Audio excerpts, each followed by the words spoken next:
एक गांव में एक धनीराम नाम का व्यक्ति रहता था। वह सिर्फ नाम का ही धनी था। उसके आर्थिक जीवन में बहुत सी समस्याएं थी।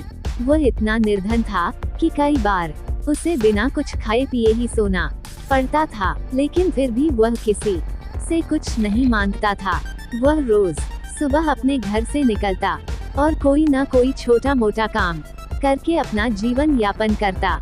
वह अकेला था, इस वजह से उसका ख्याल रखने वाला भी कोई नहीं था। एक दिन वह रोजाना की तरह अपने घर लौट रहा था।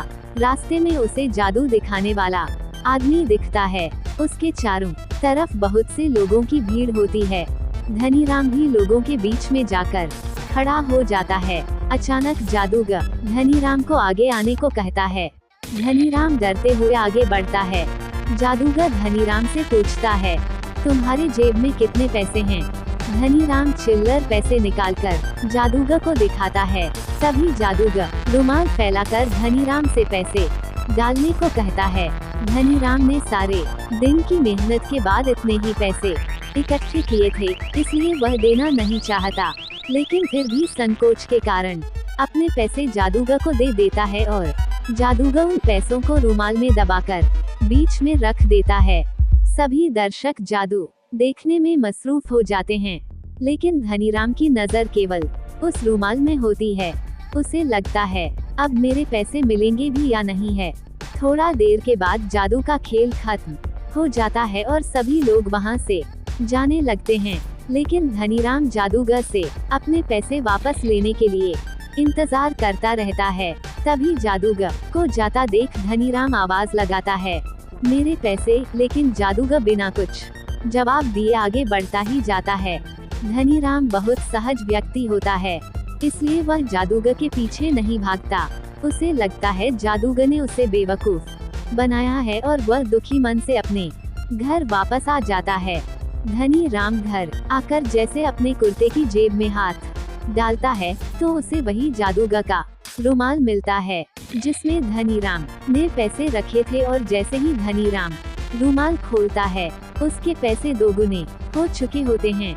धनीराम खुशी से उछल पड़ता है।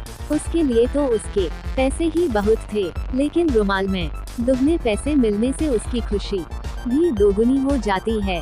धनीराम जल्दी से पैसे निकालकर रुमाल को नीचे फेंक देता है और जल्दी से खाना बनाने में लग जाता है। धनीराम बहुत खुश होता है, इसलिए जल्दी खा पीकर सो जाता है। सुबह उठकर है जैसे ही वह जूते पहनने के लिए नीचे झुकता है, वह देखकर दंग रह जाता है। उसके पास 3 जूते हो चुके होते हैं। दरअसल रात को जो रुमाल धनीराम ने फेंका था वह जूतों के ऊपर जा गिरता है और रुमाल की शक्ति की वजह से एक और जूता अतिरिक्त बन जाता है। धनीराम को यह चमत्कार समझ नहीं आता, इसलिए वह अपने दूसरे जूते को भी रुमाल से ढक देता है और जैसे ही वह रुमाल हटाता है एक और अतिरिक्त जूता बन जाता है। धनीराम अपने खेत में बाहर बैठकर सोचने लगता है, अब मैं अमीर बन जाऊंगा।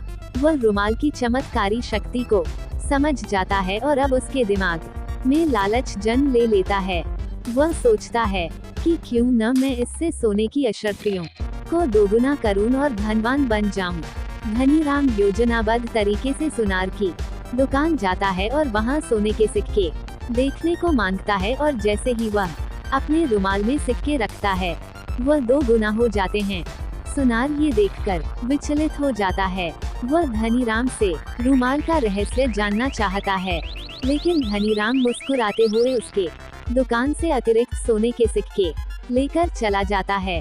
धनीराम के जाते ही सुनार के दिमाग में उथल पुथल होने लगती है। वह ये बात उसी राज्य के राजा तक पहुंचा देता है और राजा जैसे ही ये बात जानता है वह धनीराम को गिरफ्तार करवा कर महल बुलवाता है और धनीराम से उसका रुमाल छीन लिया जाता है।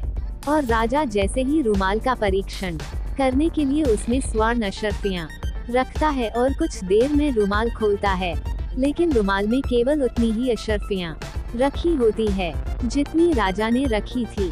राजा धनीराम और सुनार दोनों से पूछता है, तुम लोग तो कह रहे थे कि रुमाल में कोई भी वस्तु रखने से वह दोगुना होती है, लेकिन यहाँ तो कुछ भी नहीं हुआ।